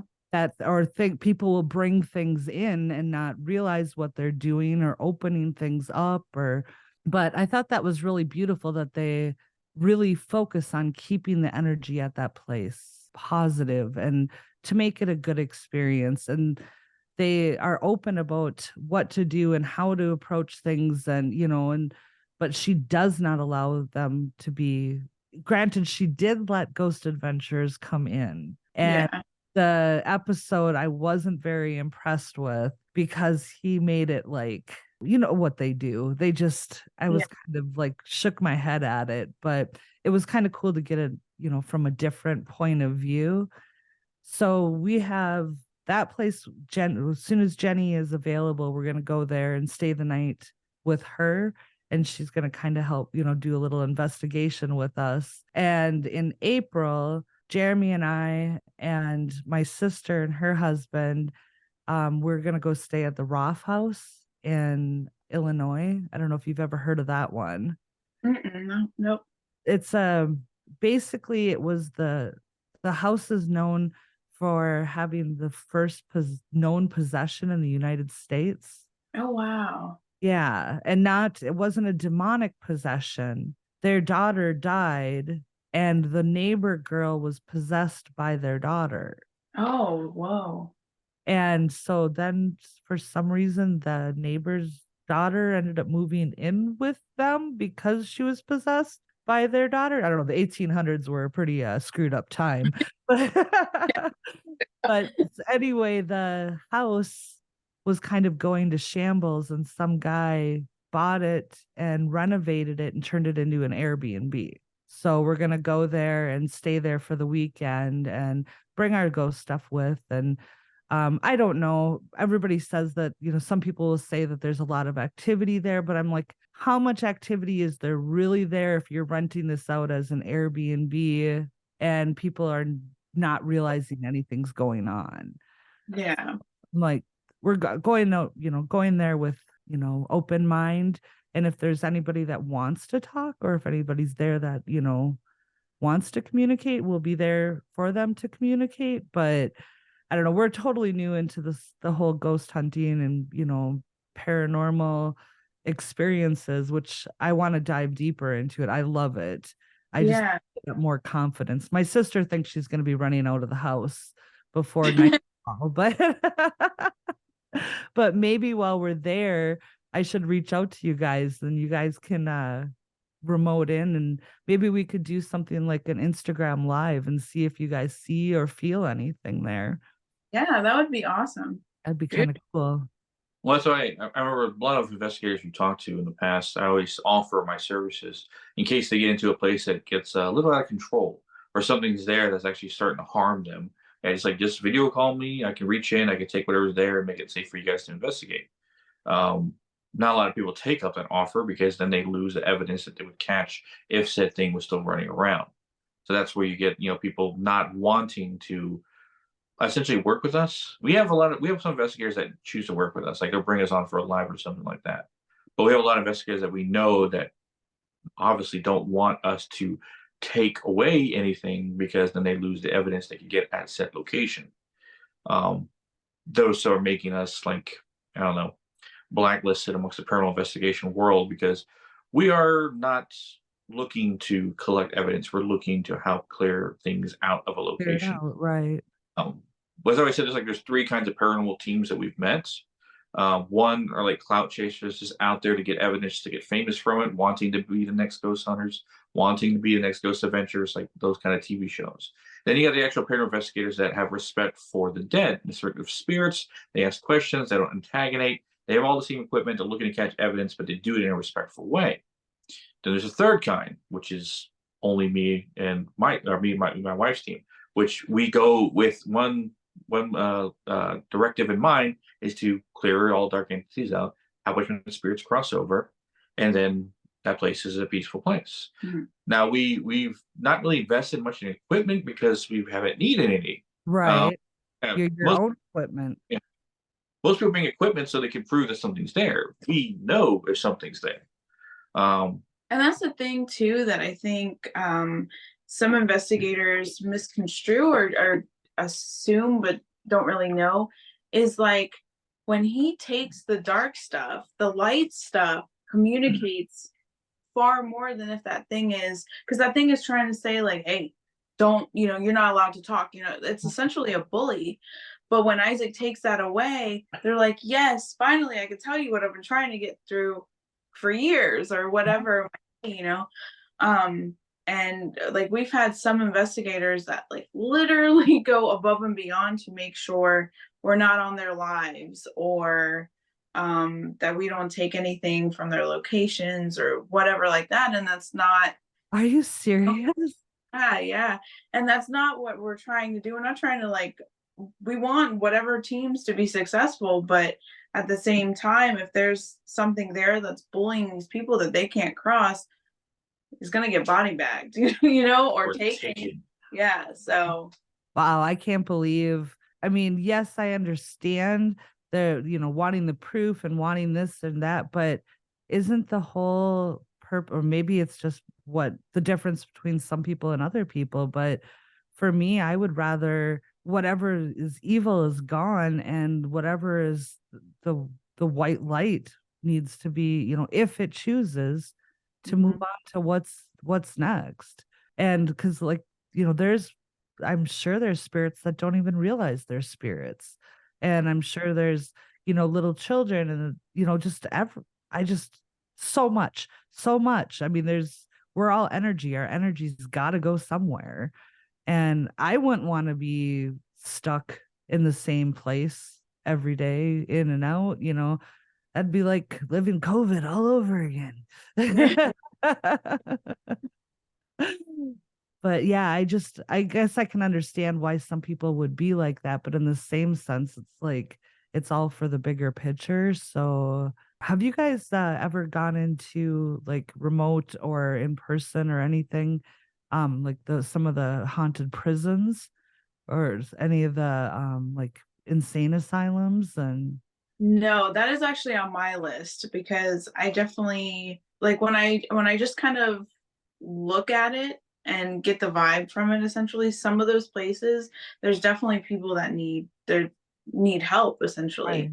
And I feel like there's certain spots, there's some really dark things that I feel like Isaac could definitely take care of that could help, because you got to think, a dark, because essentially psychic mediums and stuff, this is how I was told, is like psychic mediums are like a lighthouse for these things on, the plane that is essentially dark, or like a black and white. Basically they see these spotlights, they go to them. Some people are candles, while other people are like, what would you call them? Spotlights. yeah. So depending on your ability and stuff like that, you are either one or the other. But I also think dark places with traumatic past act like that, almost like breeding grounds for these dark entities. So, they see this and they go and they harbor in these places where their energy is just negative. It's all just like there. And it's essentially these dark things want to feed on that stuff. Right. And so the light spirits, you're just kind of cruising around and get stuck there or whatever. And these dark things prevent you from opening doors to cross to the other side. It's like with the light spirit, they'll open a door, but then the dark thing comes in and shuts the door and there's nowhere you're going, Right. And so I often wonder with like the asylums and stuff like that, with the people that have been there for so long and had mental issues or lobotomies or, things that were caused by people to make them more incapacitated. I know that, you've got the evil entities and you got the white lights, the good entities and stuff like that. But can some of those white lights turn more into like a dark entity from just like basically years of the same, the repetition and the basic? Could a white light turn dark, I guess, is a what I'm trying to say. okay. We never really come across anything like that. She always theorizes that the dark spirit can maybe turn back to the light side, but we come to find out that everything we talk to, like your energy of who you are when you died, is almost taken to the other side, and then that's when you decide to cross over or go to your final judgment place or whatever your version of heaven would be. We kind of take a lot of our beliefs and theories from Dolores Cannon and other people like her, how she explained the afterlife and the way it goes. But we come to find out when spirits are stuck here, they're stuck here in their light energy form. If you were a good person or moderate person whatsoever, then they weren't really an evil person. You cross over and you choose to stay because either out of fear of judgment, or you're still stuck here because you you forgot something, unfinished business, as they always say, right? You need someone to find something. You're worried about so family member. Your spouse is still on the plane of existence, so you want to stay and wait for them before you leave. All different reasons. But we find a lot of spirits that die in places like insane asylum, prisons, or certain locations. If dark entities are there, they're kind of keeping them there and preventing them from leaving or even talking to anybody, because the dark entity are using their negative emotions that they might emit even when dead. Okay. So a light spirit never really turns to a dark, because it's like whatever you die as is what you permanently are until you cross over. So say you're a dark person who chose to stay, and then finally you get pushed to cross over, and you finally do, you come back around again for your next life. That's what we believe in, past life, multiple. Yeah. So that's the theory we fear when we take things. But I pull the dark energy and I imprison it, not allowing it to go anywhere ever again. Because if you're choosing to stay here and torment other people, I'm not allowing you to do anything ever again. Right. So basically I put them in prison. I don't allow them to go anywhere or do anything ever again. But the light spirits, we find out that a lot of them are trying to talk to us, and then we hear a voice come over say, "Shut up, don't talk to them." So they're keeping them there at a said location and not allowing them to leave or even go around. And that's what Yeah. we find out too is we take those things as spirits that want to stay. We're like, Mhm. oh, thank you, get rid of the bullies. Now I can enjoy this space. Right. Woo, the playground. I guess the way I'm kind of envisioning it is I can't remember the name of the movie, but it was a cartoon, which blows my mind. It's a kid's cartoon or a kid's movie. And it was the little boy goes over to the other world or goes across the veil and they're trying to get somebody to remember who they were because Talking about Coco? maybe, yeah. Where you cross to the land of the dead? Yes, yes. I haven't seen the whole thing. I've only seen like the last half of it, but it kind of that's what I was kind of thinking of, like where some of those people or whatever, the people weren't remembered anymore, so they started losing their memories and In the film, they call it the second death. okay. You're not remembered anymore. You basically fade out of existence. Okay. Yeah.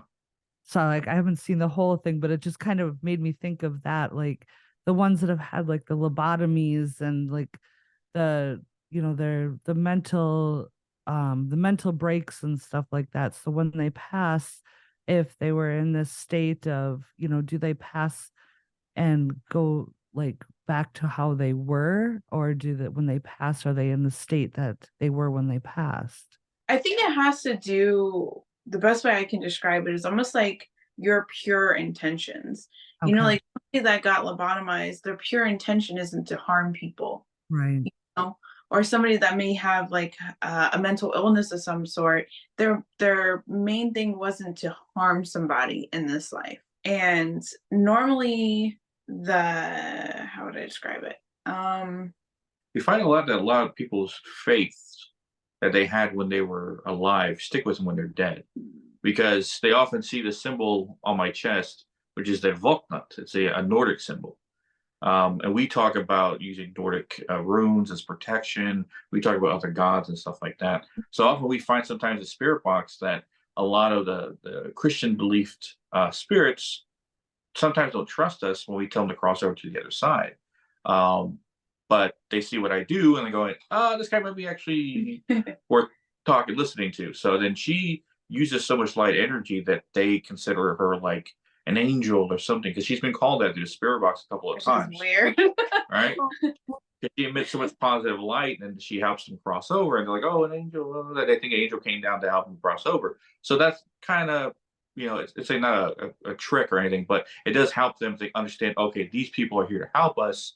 We should take their word for it. So, and then they cross over altogether. Some of them stay behind because actually the first time we ever met a spirit that chose to stay behind was the doctor who worked at the library when it was a hospital. And when he died, he chose to stay behind to watch over the children.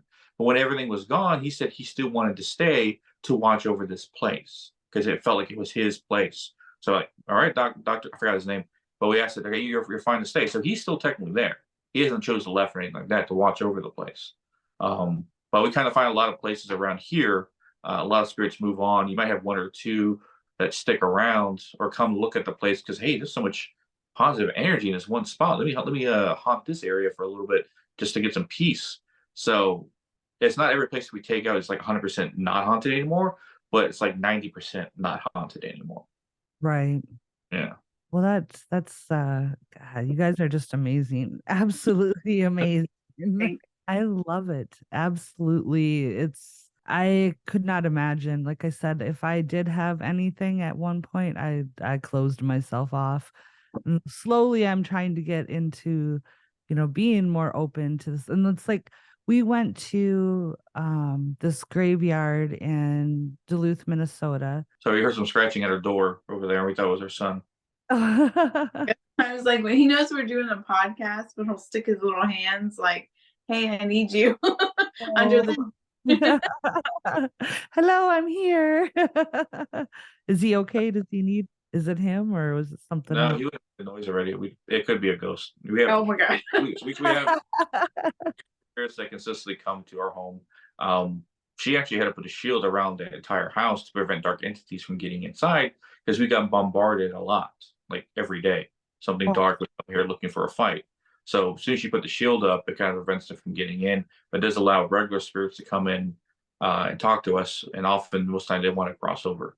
And it's kind of crazy because they actually will say, we've had multiple times where a spirit will come from a location we've been to and say, hey, we need you to come back. That's So- what Jenny said about the Palmer house, that she'll feel it, or like have like she feels like she gets a message from across the state that she's needed back at the Palmer house. Yeah. That's amazing that they, hey, come on, get back here. We need you. That is crazy. I love that. And yeah, I've been trying to like open myself up more to not being scared of everything. And we went to this graveyard in Duluth, Minnesota, and it is actually a poor farm cemetery. There's like 4,700 and some graves, and you would not even know walking. You have to like hike back in there. We have video footage and stuff, and eventually we're going to try to put together a video, and we're going to go there a few different times. But when you hike back there, it's just like this big open field. You would not even know it was a cemetery because there's only two actual gravestones.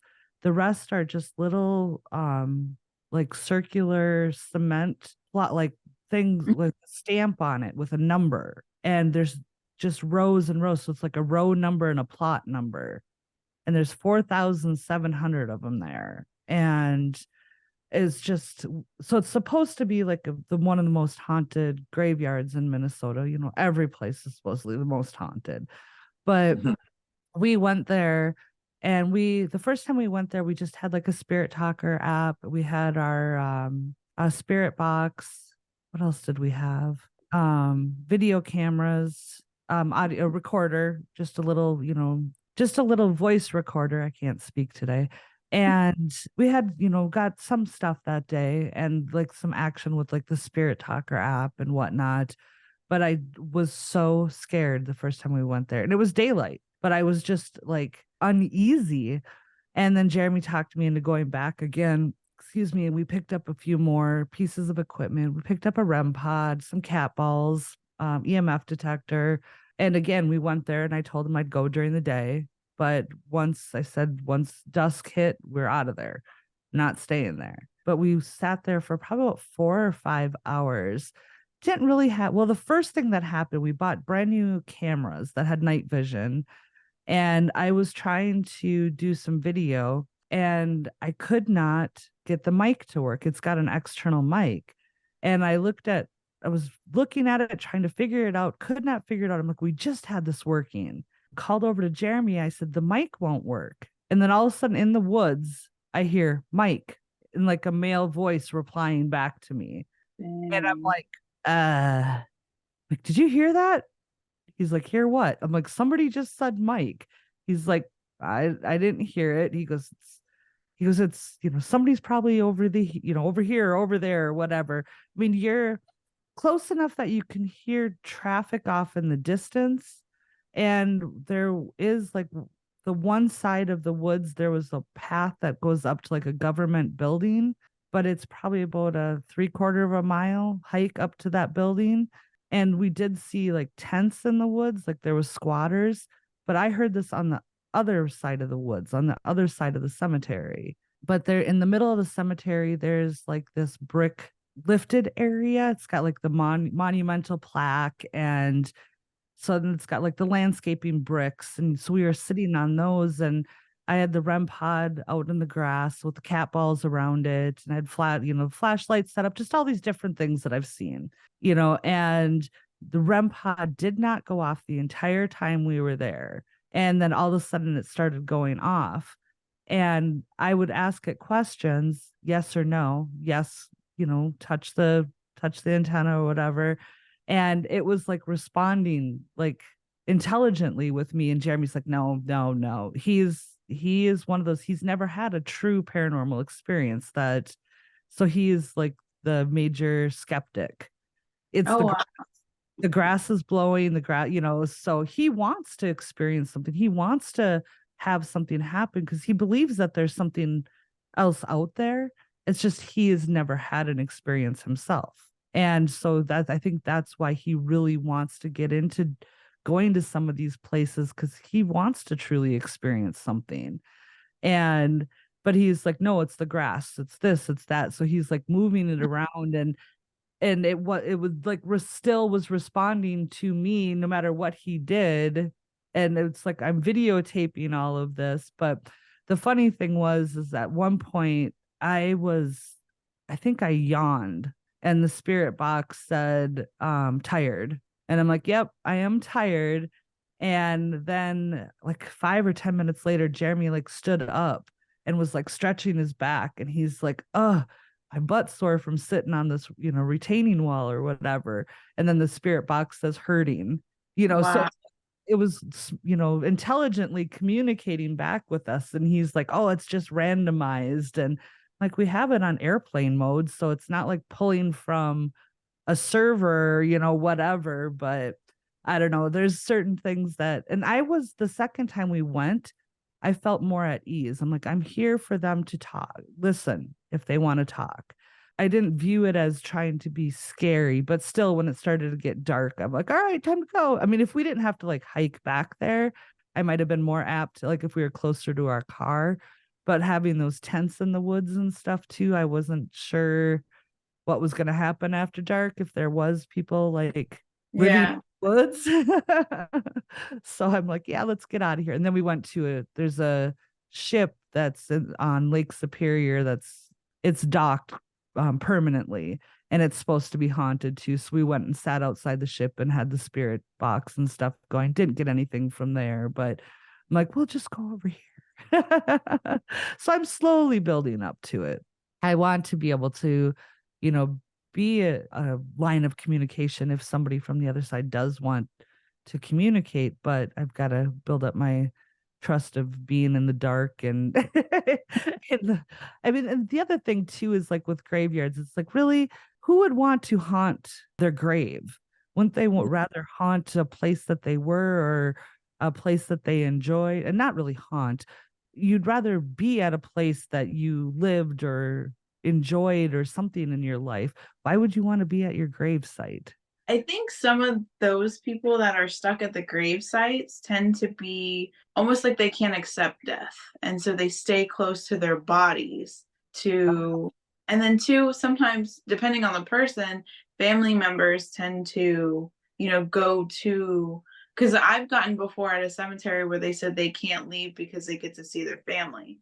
And I've had to explain, if you're on the other side, you can visit them more easily, the being stuck here and have to deal with anything dark that comes through, or not being able to do this or not doing that. If you're on the other side, you can come through in dreams and this and that. And that's just a better way of doing it, instead of waiting for them to, come.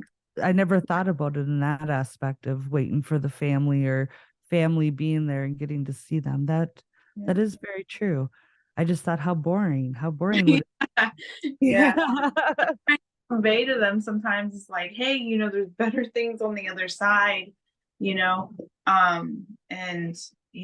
a lot of people that we've talked to, like communication wise, at locations, sometimes religion itself scares them into crossing over, because they're like when you're over here, certain religions have expectations, and if they felt they didn't meet those expectations, they have a fear of going to the other side of the actual judgment.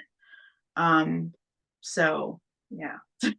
But yeah, that's what we've gotten at like cemeteries and stuff, is that and some people, like, they don't want to just accept like the fact that they died. They miss the life that they had, especially if it was a good life, and they pass suddenly and stuff like that. They'll stay at the gravesite because of that.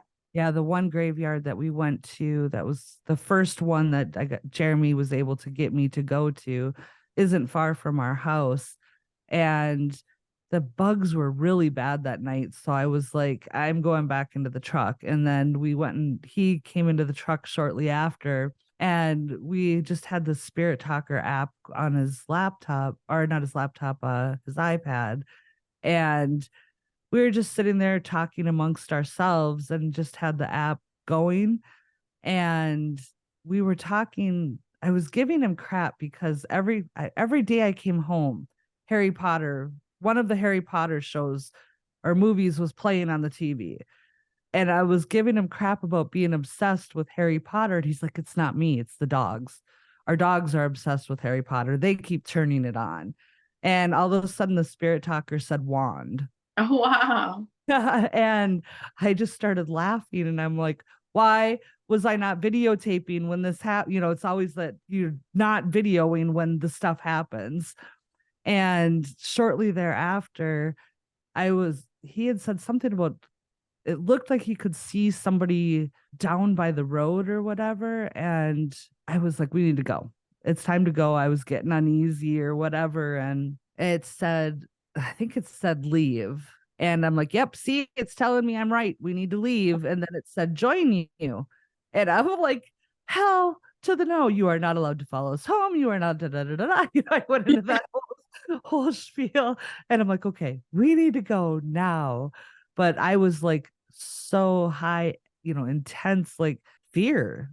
But now I've gotten to the point where I'm getting more, where I don't have that fear as much. I mean, it's still there. It's always going to be there. And I'm sure you've got to have some fear to kind of protect yourself too. But yeah, it's kind of fun to, when you do get those intelligent responses and it's like somebody is trying to communicate, and then you'll get some of the responses that make no correlation. I mean, and it's all like, even when you're using like the radio,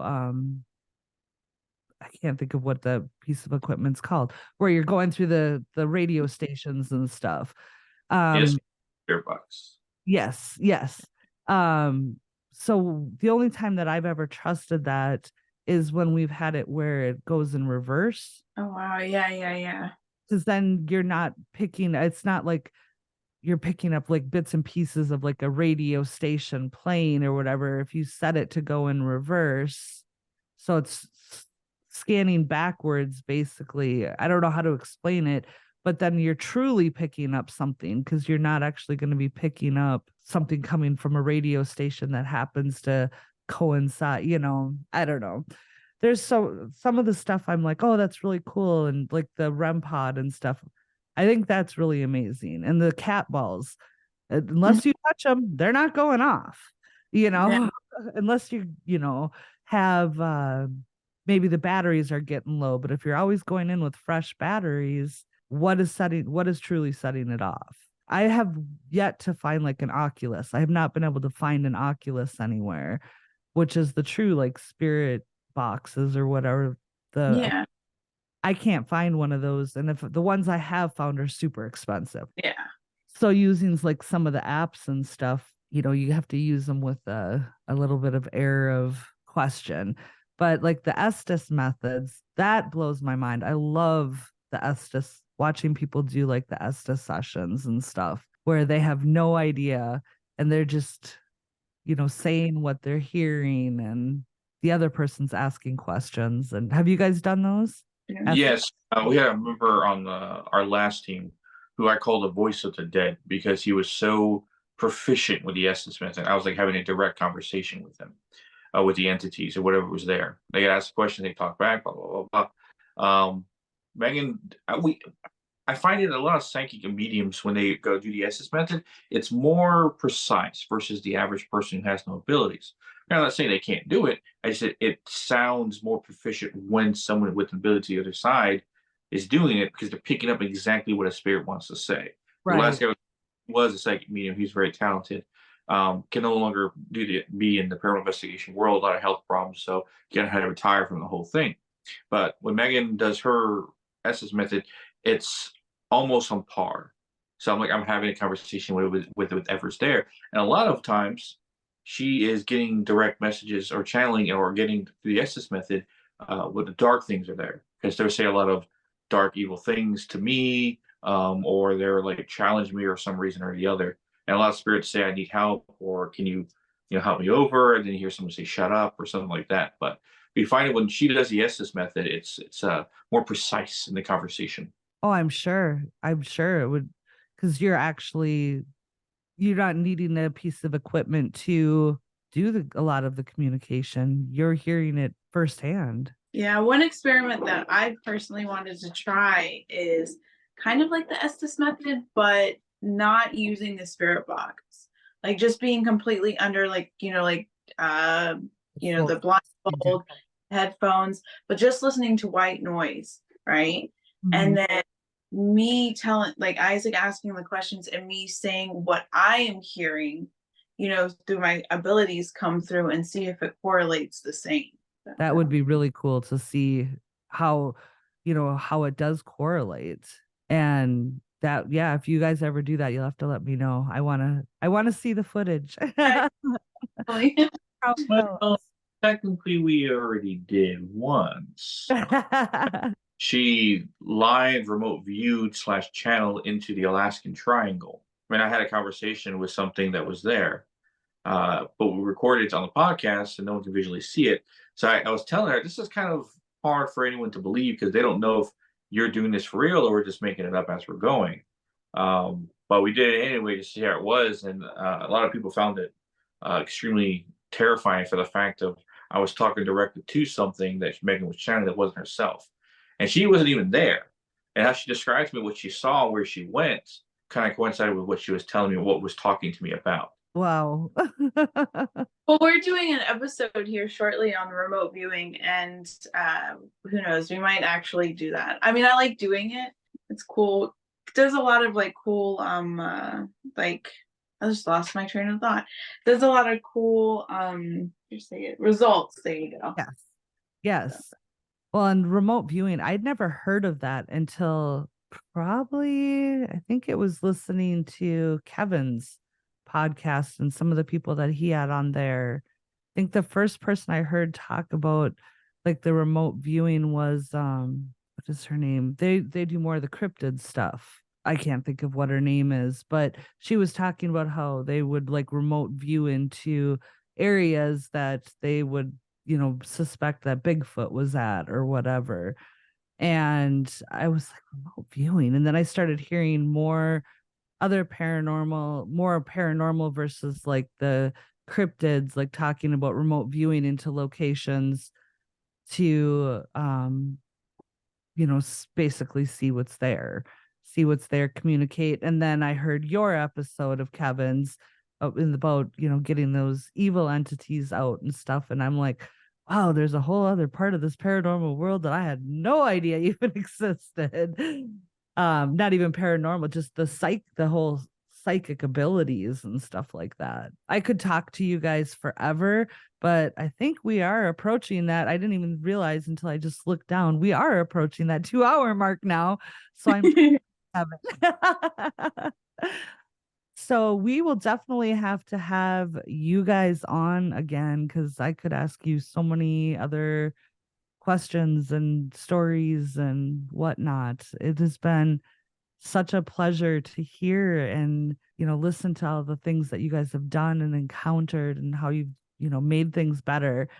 And if you do end up doing any asylums or the remote or the Estes, like you were talking, the alternate Estes, I want to know, I want to hear, I want to see how it goes.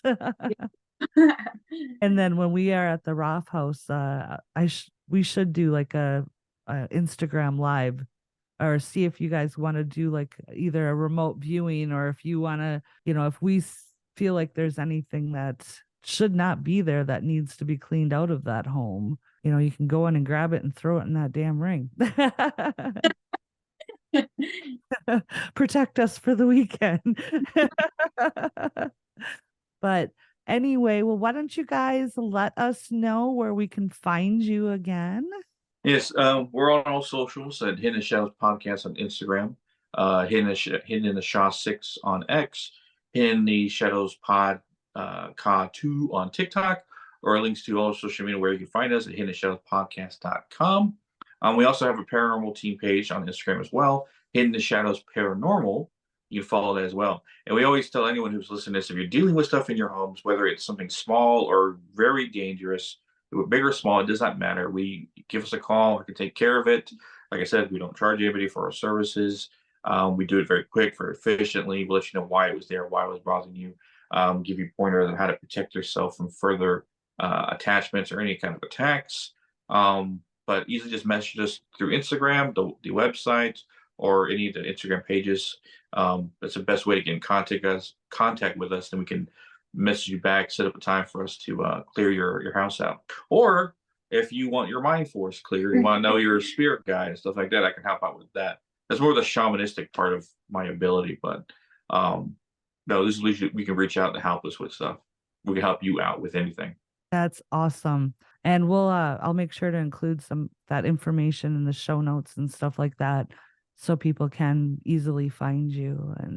But thank you guys so much for coming on and sharing your stories and offering your services to anybody out there that could be living with something like that every day. It's wonderful that you guys do that and help bring light to people's worlds again after having darkness and stuff, overcoming their. I mean, I'm sure there's a lot of people out there that have things that just don't even realize why they're there, or it could be affecting even their own mental health. I've heard that too, that those evil entities will cause so many problems that it does affect your own mental health, and you could have a whole new world opened up to you by having that stuff cleared out. Yeah. Yep. So, well, again, thank you guys, and we'll talk to you soon. Thank you for having us on. You're welcome. Well, that's a wrap, folks, on another thrilling episode of Total Conundrum. Thank you, Megan and Isaac, for collaborating with us. Thanks for joining us, Conundrum Crew. And as always, rate and review on Apple and Spotify, like and subscribe on YouTube, and hit that notification bell so you never miss an episode. Your support means the world to us, so if you have any story ideas or recommendations, please contact us at totalconundrum.com, or you can reach us on Instagram, Facebook, or Twitter. Until next time, Conundrum Crew, keep on creeping on. We love you. Goodbye. Bye. Bye. Thanks for hanging out with us here at Total Conundrum. Please make sure to check out our website and blog at totalconundrum.com for news, upcoming events, merch, bloopers, and additional hysteria. You never know what will pop up, so be sure to follow along. If you want to show your support for Total Conundrum and gain access to all of our bonus content, please visit our Patreon page. You can also follow us on Facebook, Instagram, and Twitter. The links are available in our show notes. If you have any questions, comments, recommendations, or stories to share, please email us at contact@totalconundrum.com. Episodes are available on Apple Podcasts, Spotify, or wherever you listen to your favorite podcasts. If you like the show, please rate, review, and subscribe on Apple Podcasts. We appreciate the love. Keep on creeping on, mother cluckers.